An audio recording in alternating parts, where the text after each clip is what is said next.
Kot marsikateremu paru z majhnimi otroki je tudi Teji in Gregu postalo stanovanje na neki točki preveč utesnjeno. Zato sta se podala na pot iskanja primerne parcele, kjer bi postavila hišo in pognala korenine. Ker sta oba Gorenjca, je bila regija jasna. Nekje med Kranjsko goro in Radovljico, pa tudi blizu vrtca, šole, trgovine in z dobro prometno povezavo do Ljubljane. Družini prijazno in priročno lokacijo sta našla v Žirovnici, kjer sta na razgledni parceli pod znamenitim vodostanom postavila naslednjo hišo.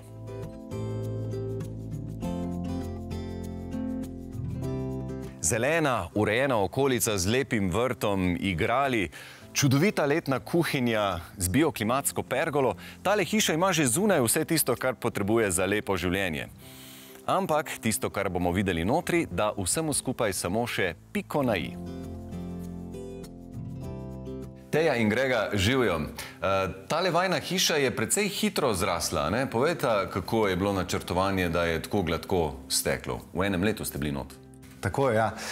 Se pravi, hišo smo začeli graditi v marcu in pa zaključili smo jo v avgustu naslednje leto. Res smo si zadali kar cilj, da jo čim prej zgradimo v nekih gradbenih normah in pa zadevah.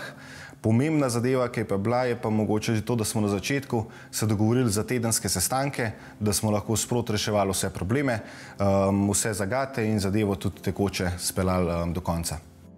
Načrte za hišo so pripravili v arhitekturnem biroju Stvar.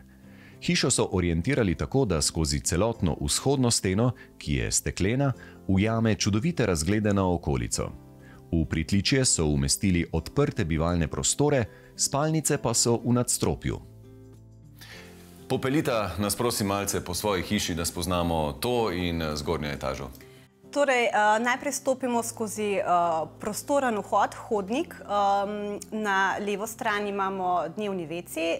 Na desno stran imamo, trenutno je to igralnica, bo pa verjetno to soba, ki se bo z leti spreminjala. Skozi hodnik, ko pridemo naprej, pridemo v odprt prostor, ki združuje 3 prostore, se pravi dnevni prostor, jedilnico in pa kuhinja. Iz dnevnega prostora se povzpnemo po stopnicah v prostorno galerijo. Na levo stran sta 2 identični otroški sobi, v bistvu sta zrcalni sliki ena druge. Punci imata svojo kopalnico s kadjo. Na desno stran pa v bistvu najdemo prostor za starše, v bistvu neko svojo lastno suito, spalnico, garderobno sobo, ki vodi tudi v svojo kopalnico s tušem. Mojca, vi ste tukaj poskrbeli za notranjo opremo. Povejte prosim, kakšne so bile te osnovne želje naročnikov, kakšne so bile ideje in kako ste potem skupaj s sodelovanjem naredili to hišo tako lepo? Torej, iskali smo elemente, ki se jih lastnika ne bosta naveličala čez čas, ampak da bodo dolgoročno zadovoljni in da bo ambient prijeten. Imela sta željo, da bodo nekateri materiali zadosti odporni. Mi smo v bistvu poskrbeli, da je prostor kontrasten, da se menjajo svetle in temne barve, hkrati pa je tudi nek poudarek topline, lesa, ki ga vidimo v nekaterih elementih po prostoru. Izbrana barvna paleta se pojavlja po celotni hiši v detajlih. Da bi kamin bolj izstopal, so ga prevlekli s posebnim reliefnim premazom, hkrati pa so njegovo grobo teksturo uravnotežili s svetlo nežno tapeto za televizorjem, ki prostor nadgradi s 3D učinkom, prefinjenostjo, nežnostjo in mu da dramatičnost. V kuhinji so dodali zaokrožene linije otoka, mimo katerega poteka velika frekvenca gibanja na teraso. Vse prostore pa so opremili s pohištvom po meri in z mislijo na dolgoročno uporabo, predvsem pri mlajših članicah družine. Gradnja same hiše je bila velik zalogaj in res si nisva želela, da bi čez 5 let, 10 let še enkrat prenavljala, tudi če bi bila to samo otroška soba. Zato so v bistvu puncama pripravila že kar mladinsko sobo z malo roza detajli, ki mogoče dajo tisto malo otroškost še.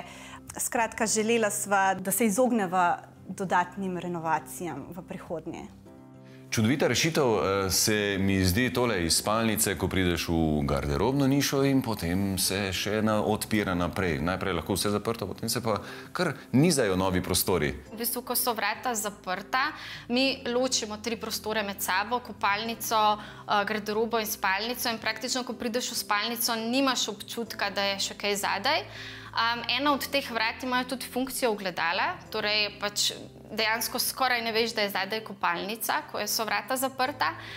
Ko pa te drsna vrata odpreš, pa služijo praktično kot okras, ker so lepa, ker je spet tukaj poudarek lesa, topline in pa hkrati potem lahko prostor deluje kot eno. Otroški in starševski del zgornjega nadstropja povezuje galerijski prostor, ki ima večfunkcijsko namembnost. Ni samo hodnik, ampak služi kot bralnica, knjižnica, projekcijski prostor, v prihodnje pa bo lahko imel tudi čisto drugo vlogo. Sicer pa ima nadstropje še izhod na 2 balkona s pocinkanima ograjama, medtem ko spodaj iz hiše vabi velika terasa. In očitno ste tudi ljubitelji preživljanja prostega časa na prostem, zunaj. Zelo lepo ste si uredili. Zakaj ste se odločili za pergolo, zaradi tega muhastega, nepredvidljivega gorenjskega vremena? Ja, zaradi pergole smo imeli kar ta prvič, se pravi, raziskati trg, kaj sploh obstaja na trgu, na kar smo srečali, bi rekel, to premično pergolo, ki nas je fascinirala, kaj sploh obstaja in kakšne možnosti ima. Zakaj smo se pa odločili, radi preživljamo čas zunaj, da smo na terasi, nekaj praznovanj, ki jih imamo, nekaj druženj in smo lahko kombinirali ob vsakem vremenu tudi druženje pod pergolo. Majhen damo skrine dol, lahko jo obrnemo, lahko prilagodimo sonce, ne bo to toplo ali bolj hladno, je zelo uporabna. Zdaj ne, vremenski pojavi so čedalje bolj ekstremni in kako si človek lahko uredi brezskrbno bivanje zunaj, da ga vremenski pogoji taki ali drugačni ne bi preveč motili?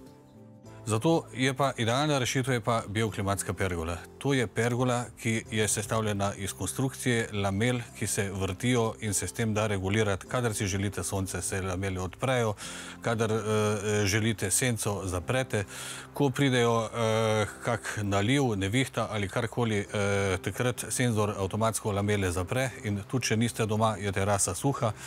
Zdaj, od bioklimatskih pergol imamo pa spet razne. Ta, ki jo tu gledamo, ta je naša hardtop pergola, ki ima še druge posebne lastnosti, ki jih ostale nimajo. Se pravi, da prenašajo tudi do 1 meter snega, prenašajo točo do 4 centimetre in se res praktično lahko si brezskrbno vse dni v letu in je terasa služi, daje praktično maksimalno, kar lahko v terasi pričakuješ.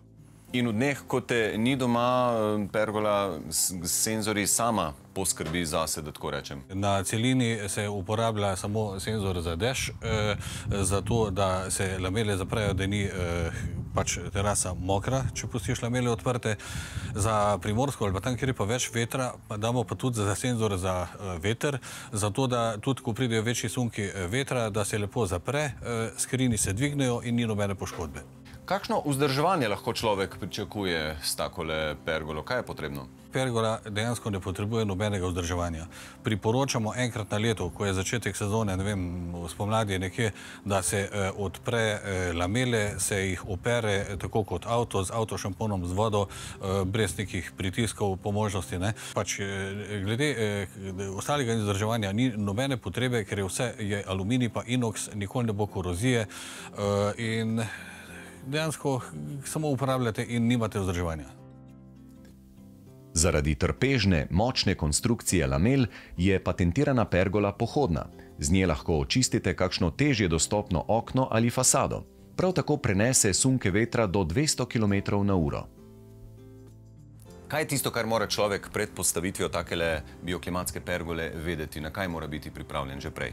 V vsakem primeru je potrebno, da pripravi že elektropriključek, neke cevi v zunanji ureditvi za odvodnjavanje, da je to vse potem lepo kontrolirano.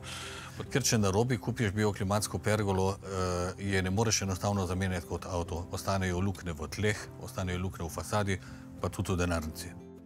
Vprašanje, kje je družini lepše, zunaj na pokriti terasi ali notri v hiši, je ob tako težki izbiri lahko le retorično.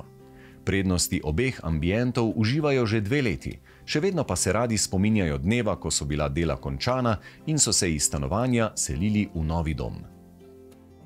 Ste imeli pa en zelo zanimiv način vselitve, da ste pakirali kovčke sam enkrat, ampak v resnici za 2 namena, kako? Tako, ja. V tistem času, ko so planirali, da se pa končno preselimo iz stanovanja v hišo, smo se ravno odpravljali na en krajši dopust. Na morje smo pa spakirali bistveno več, kot bi za en teden morja. Tako da hkrati, ko smo prišli iz morja, smo prinesli kovčke in vse potrebno za to, da smo prespali prvo noč tukaj le. Z morja direkt v novo hišo? Tako.